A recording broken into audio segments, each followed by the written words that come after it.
गरीब ससुराल में 3 काली और 2 गोरी बहुओं में भेदभाव।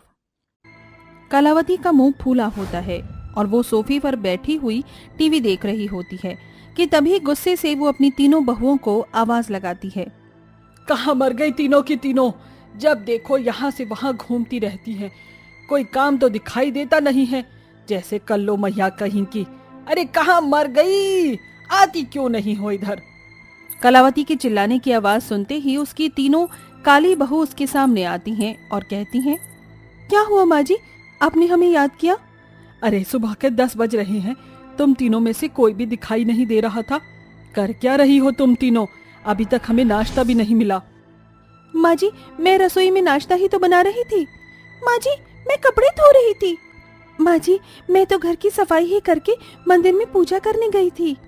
मुझे सुबह से नाश्ता नहीं मिला है और तुम तीनों अपने ही कामों में लगी हुई हो। जाओ, सबसे पहले मुझे नाश्ता बनाकर लेकर आओ। तभी वहाँ अर्जुन, रवि, रुपेश आते हैं। क्या हुआ माँ, आपका मुंह क्यों बना हुआ है? सुबह की चाय नहीं मिली क्या अभी तक आपको? एक तो काली, ऊपर से कामचोर, और इसी के साथ में 1 नंबर की निकम्मी है तुम तीनों की बहू। अरे माँ, अब क्या हो गया? अब क्या कर दिया उन तीनों ने? पता ही नहीं क्या सोचकर तुम्हारे पिताजी इन तीनों को इस घर की बहू बनाकर ले आए। अरे ये तीनों क्या मेरे घर की बहू बनने के लायक है? माँ, बेशक से वो रंग से सांवली हैं, लेकिन उनका दिल बहुत साफ है। आप हमेशा उन्हें ऐसी उल्टी सीधी बातें क्यों सुनाती रहती हो? उन्हें कितना बुरा लगता होगा। अरे बुरा लगता हो तो लगे, इसमें मैं क्या करूं? मुझे कौन सा मेरे मनपसंद की बहू मिली है जो मैं अपनी जुबान पर ताला लगाकर बैठूं? ओहो माँ, आपका कुछ नहीं हो सकता। ये सब वो तीनों रसोई के अंदर ही सुन रही होती हैं। ये सुनते ही उन तीनों को बहुत बुरा महसूस होता है। माँ जी की सेवा पानी में हम कभी कोई कसर नहीं छोड़ते, उसके बाद भी माँ जी हमारे बारे में कैसा सोचती हैं। मुझे तो समझ ही नहीं आता कि माँ जी को आखिर खुश कैसे करूं।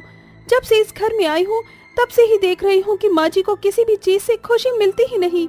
चलो अब हमें नाश्ता लगा देना चाहिए, नहीं तो फिर से हमारी सास का प्रकोप हमारे ऊपर टूट पड़ेगा।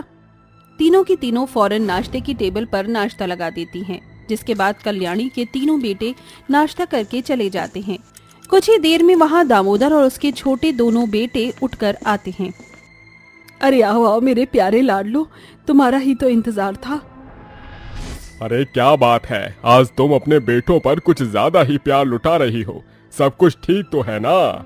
ये दोनों ही तो सुपुत्र हैं मेरे, जो मेरा सपना पूरा करेंगे। आपने तो मेरे सभी अरमानों पर पानी फेर दिया, लेकिन अब मैं इन दोनों के लिए अपनी पसंद की बहू लेकर आऊंगी, और देखना पूरे मोहल्ले में ऐसी बहू किसी की नहीं होगी। कलावती, मैंने तुम्हें कितनी बार समझाया, सुंदरता और अमीरी से परिवार नहीं चलता। परिवार को चलाने के लिए समझदार लोगों की जरूरत होती है। अगर तुम इन दोनों की शादी अमीर घराने की लड़कियों से करवा दोगी तो क्या पता कल को वो इनके साथ निभा भी ना पाए। तुम तो अपनी जुबान को ताला ही मार लो, जब देखो अशुभ ही बोलते हो।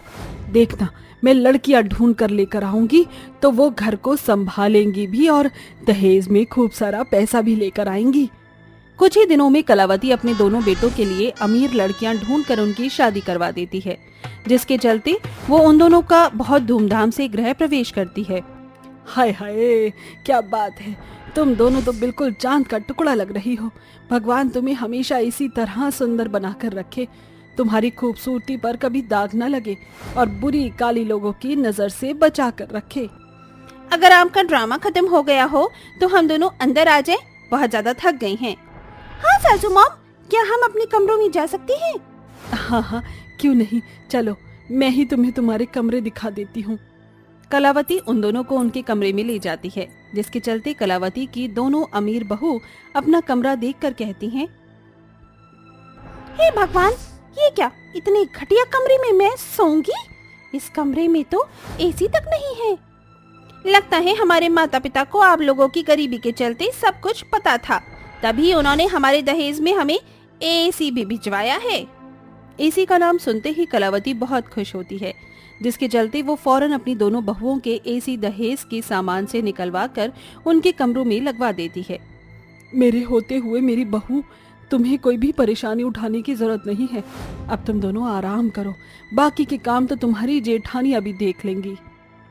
कलावती ऐसा कहकर वहां से चली जाती है, जिसके बाद वो घर के सारे काम अपनी बड़ी तीनों काली बहुओं से ही करवाती है। ओहो, देखो तो सही, तुम तीनों महारानियां यहाँ बैठी हुई आराम कर रही हो। अरे तुम्हारे घर में तुम्हारी 2 देवरानी आई हैं, उनकी खातिरदारी क्या तुम्हारे माता पिता आकर करेंगे? जल्दी से उनके लिए कुछ अच्छा अच्छा खाना बना लो, और एक काम करना, उनसे पूछ लेना उन्हें क्या खाना है। कलावती ऐसा कहकर वहाँ से चली जाती है। हम क्या उनकी नौकरानी हैं जो उनसे पूछने जाएंगे? मुझे तो समझ ही नहीं आता, माँ जी हमें समझती क्या है? चलो छोड़ो, हमें उनसे पूछ लेना चाहिए, नहीं तो पता है ना माँ जी बाद में हमारा क्या हाल करेंगी। तीनों अपनी देवरानियों की पसंद का खाना पूछकर उनके लिए खाना बनाती हैं, जिसके बाद भी उन तीनों की दोनों देवरानी और उनके खाने में नुस्ख निकालती हैं। छी छी छी, ये व्हाइट सॉस पास्ता कितना गंदा बनाया है, और इस सूप को टेस्ट तो बिल्कुल ही वाहियात लग रहा है। इससे अच्छा तो मैं किसी जोमेटो या स्विगी से ऑर्डर कर देती तो ही अच्छा रहता। ये सुनकर कलावती अपनी तीनों बहुओं को डांटना शुरू कर देती है। तुम तीनों को खाना भी बनाना नहीं आता? अरे कर दिया ना तुम तीनों ने मेरी दोनों प्यारी बहुओं को नाराज। अब जाओ यहाँ से, चली जाओ, मैं खुद ही इनके लिए खाना बना लूंगी। कलावती गुस्से में अपनी तीनों बहुओं को अपने कमरे में जाने के लिए कह देती है, जिसके बाद वो खुद ही रसोई में जाकर अपनी गोरी बहुओं के लिए खाना बनाती है और उन्हें अपने हाथों से खिलाती है। ये भेदभाव देखकर काव्या, अपूर्वा और आरती को बहुत बुरा लगता है, लेकिन वो अपनी सास से कुछ नहीं कहती। ऐसे ही धीरे धीरे कुछ दिन बीत जाते हैं और अब तो कलावती की दोनों गोरी बहू उसके सर पर तांडव करना शुरू कर देती हैं। अरे तुम दोनों ने ये क्या पहना है? अगर मोहल्ले में किसी ने तुम्हें ऐसे देख लिया तो मेरी बेइज्जती हो जाएगी। जाओ इसे बदल कर आओ। ए बुढ़िया, ज्यादा मच मत कर। तू होती कौन है हमें रोकने वाली? आज तक हमारे माता पिता ने हमें नहीं टोका, तो क्या हम तेरी सुनेंगे? ऐसा कहकर वो दोनों वहाँ से चली जाती हैं। इस बात का कलावती को बहुत ज्यादा बुरा लगता है, जिसके चलते उसे अपनी गलती का पछतावा होने लगता है। हे भगवान, मेरी तो तीनों काली बहू ही सबसे अच्छी हैं। कम से कम उन्होंने आज तक मुझे उल्टा जवाब तो नहीं दिया, लेकिन अब मुझे उन दोनों की अक्ल को ठिकाने लगाना ही होगा। कलावती ऐसा सोचकर अपनी तीनों काली बहुओं को बुलाती है। तुम तीनों बहुत मेहनत करती हो और मैं हमेशा तुम्हें फिर भी डांटती रहती हूँ, लेकिन अब मुझे अपनी गलती का एहसास है। और वैसे भी तुम तीनों बड़ी हो, हमेशा इस घर की जिम्मेदारियों को अच्छे से समझती हो। मैं चाहती हूँ तुम अपने मायके कुछ दिन के लिए चली जाओ और आराम करके आओ। कलावती की ये बात सुनकर उसकी तीनों काली बहू बहुत खुश होती हैं और अपना सामान पैक करके अपने मायके निकल जाती हैं। वहीं उनके जाते ही घर की सारी जिम्मेदारी मेघा और स्नेहा पर आ जाती है। कलावती घर के सारे काम उन दोनों से ही करवाती है, जिसके चलते उन्हें घर की जिम्मेदारियों का एहसास होता है। माँ जी, हमारी जेठानियों को गए हुए पूरा 1 महीना हो गया है, हमें उनकी बहुत याद आ रही है, आप उन्हें बुला दीजिए। हम दोनों जानते हैं माँ जी, आपने हमें सबक सिखाने के लिए ये सब किया है, लेकिन हमारी जेठानियों के बिना हम दोनों अधूरे हैं। चलो बहुत अच्छा हुआ, देर आए दुरुस्त आए। आखिरकार तुम्हें अपनी गलती का एहसास हो ही गया। बस मुझे इतना ही चाहिए था। कलावती की दोनों गोरी बहू लाइन पर आ जाती हैं, जिसके चलते वो अपनी तीनों काली बहुओं को वापस बुला लेती है। उस दिन के बाद से उसकी 5 बहू एक साथ मिलकर अच्छे से रहने लगती हैं। आंचल अपनी 7 साल की बेटी गीता के साथ गलियों बाजारों में जाकर चूड़ी बेचा करती थी। आंचल का पति अंकित कंस्ट्रक्शन साइट पर मजदूरी का काम किया करता था। अंकित एक लालची और मतलबी किस्म का आदमी था।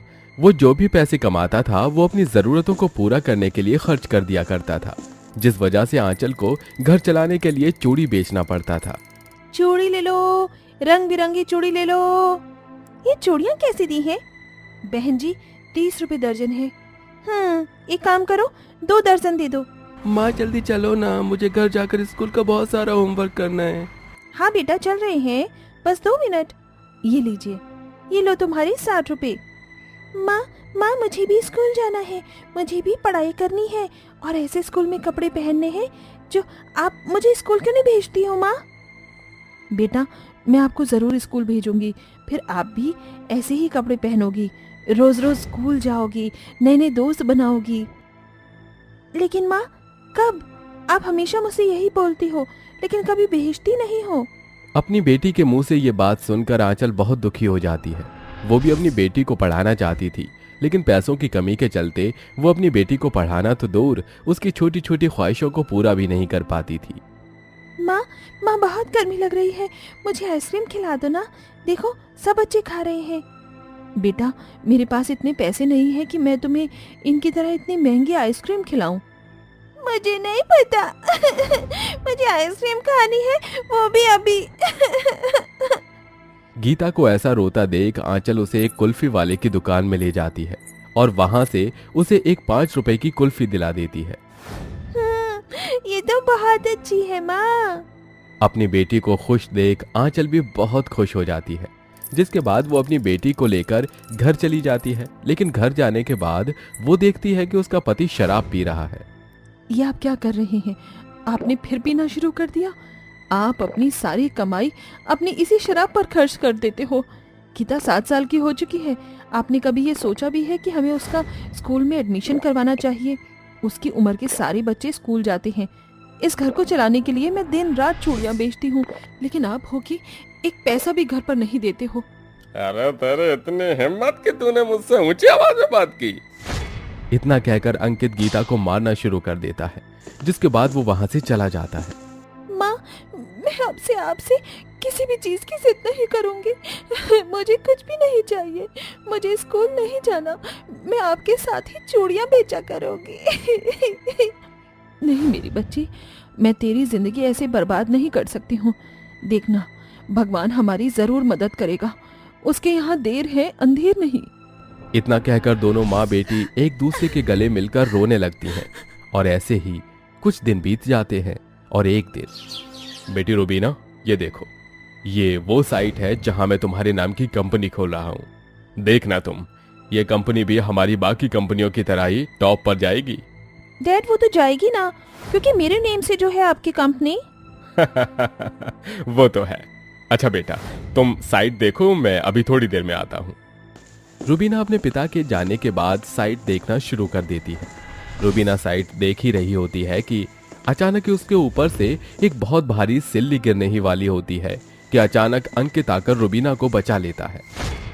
अरे ये आवाज कैसी थी? सब ठीक है ना? और ये सिल्ली यहाँ क्या कर रही है? मालिक, ये सिल्ली ऊपर से रूबीना मैडम पर गिरने वाली थी, लेकिन अंकित ने आकर उनकी जान बचा ली। रूबीना तुम ठीक तो हो ना बेटा? तुम्हें कहीं चोट तो नहीं लगी ना? मैं ठीक हूँ डैड, अगर आज ये नहीं होते तो मैं शायद बच नहीं पाती। अंकित तुम्हारा बहुत बहुत शुक्रिया कि तुमने मेरी इकलौती बेटी को बचा लिया। रूबीना अंकित की इस बहादुरी पर फिदा हो जाती है, जिसके बाद वो उसे पसंद करने लगती है। रूबीना को अपने डैड से अंकित की पत्नी, उसके बच्चे और उनके हालातों के बारे में पता चलता है, जिसके बाद वो आंचल से मिलने उसके घर आती है। क्या घर पर कोई है? जी, आप कौन? मेरा नाम रूबीना है, आपके पति जहाँ काम करते हैं वहाँ के बॉस की बेटी हूँ मैं। आइए आइए, आप बाहर क्यों खड़ी हैं? अंदर आइए। आपका हमारे इस गरीब खाने में कैसे आना हुआ? देखिए, मुझे आपके पति के बारे में कुछ बात करनी है। क्या हुआ? क्या बात करनी है आपको? उनसे कोई गलती हुई है क्या? अगर हुई है तो आप उन्हें माफ कर दीजिएगा, आप उन्हें काम से मत निकालिएगा। अरे नहीं नहीं, ऐसी कोई बात नहीं है, मुझे तो आपसे उनके बारे में कुछ और बात करनी है। क्या? कंस्ट्रक्शन साइट पर मेरे साथ एक हादसा होने वाला था, जिसमें अंकित ने मेरी जान बचाई थी, जिसके बाद मैं उन्हें पसंद करने लगी हूँ। मुझे उनसे शादी करनी है। ये आप कैसी बातें कर रही हैं? आप मुझसे मेरा ही पति मांग रही हैं। मैं आपसे आपका पति नहीं मांग रही हूँ, इसके बदले में मैं आपको बंगला, गाड़ी, पैसे सब कुछ दूंगी। मैं आपसे आपका पति खरीद रही हूँ। जरा सोचिए आप कि क्या ये नहीं चाहती कि आपकी बेटी स्कूल जाए, पढ़े लिखे, आप उसकी सारी ज़रूरतों को पूरा कर पाओ। मैं आपको इतने पैसे दूंगी कि आपकी सारी परेशानी एक बार में ही खत्म हो जाएगी। अपनी बेटी के एक अच्छे भविष्य के लिए आंचल न चाहते हुए भी इस शादी के लिए हाँ कर देती है। अंकित पहले से ही लालची होता है, जिसके चलते वो भी इस शादी के लिए फौरन हाँ कर देता है, जिसके बाद कुछ ही दिनों में अंकित और रूबीना की शादी हो जाती है और आंचल को इसके बदले बंगला, गाड़ी, पैसे सब मिल जाते हैं। माँ देखो ना, मेरे स्कूल के कपड़े कैसे लग रहे हैं। ये मेरा स्कूल बैग है, ये टिफिन है, और देखो कितनी सुंदर बॉटल है। हाँ मेरी प्यारी बच्ची, तुमको ये सब अच्छा लगा ना? चलो अब जल्दी से नाश्ता कर लो, वरना स्कूल के लिए लेट हो जाओगी। एक तरफ जहां आंचल और गीता बहुत ज्यादा खुश होती हैं, वहीं दूसरी तरफ रुबीना भी अंकित से शादी करके बहुत खुश होती है, लेकिन उनकी यह खुशी ज्यादा दिनों की नहीं होती है। अंकित कुछ ही दिनों के अंदर अपनी रियलिटी दिखाना शुरू कर देता है। ये आप क्या इतनी सुबह सुबह शराब पी रहे हैं? हाँ तो मैं तो पीऊंगा, तुम होती कौन हो मुझे रोकने वाली? मैं तुम्हारी पत्नी हूँ, समझे? इतना कहकर रुबीना अंकित के हाथों से शराब की बोतल छीन लेती है और उसे तोड़ देती है, जिसे देखकर अंकित को बहुत गुस्सा आता है और वो रुबीना को थप्पड़ मार देता है। तुम्हारी इतनी हिम्मत कि तुमने मुझ पर हाथ उठाया? उठाऊंगा, अगर आइंदा मेरी बोतल को हाथ लगाया तो और मारूंगा। आज तक आंचल ने मेरे सामने कभी हिम्मत नहीं की बोलने की। हाँ, तेरी हिम्मत कैसे हुई? मैं आंचल नहीं रुबीना हूँ, वो तुम्हारी मार सहती होगी, लेकिन मैं नहीं सहूंगी, समझी तुम? इतना कहकर रुबीना भी अंकित को एक जोरदार थप्पड़ मार देती है और तलाक के पेपर अंकित के मुंह पर फेंककर घर छोड़कर चली जाती है, जिसके बाद अंकित को अपनी गलतियों का एहसास होता है। मुझसे कितनी बड़ी गलती हो गई, मैंने आज तक आंचल को इतना मारा पीटा, लेकिन मुझे आज तक उसने कुछ भी नहीं कहा और इसने तो अपने पति पर ही हाथ उठा दिया। मुझे आंचल से माफी मांगनी होगी, जब तक वो मुझे माफ नहीं करेगी मैं कभी खुद को माफ नहीं कर पाऊंगा। इतना कहकर अंकित आंचल के घर जाता है और उससे माफी मांगता है। आंचल मुझे माफ कर दो, मुझसे बहुत बड़ी गलती हो गई। मैंने कभी भी तुम्हारी कदर नहीं की, ना ही कभी अपनी बेटी के बारे में सोचा। मुझे मेरी गलती का एहसास हो गया है, अब मैं तुम्हारा और अपनी बेटी का खुद से ज्यादा ख्याल रखूंगा, मुझे माफ कर दो। अपने पति को ऐसा रोता देख आंचल अंकित को माफ कर देती है, जिसके बाद रुबीना का दिया हुआ पैसा और बंगला छोड़कर अंकित और आंचल वापस अपने छोटे से घर में आ जाते हैं और अब अंकित अच्छे से अपने परिवार का ख्याल रखता है।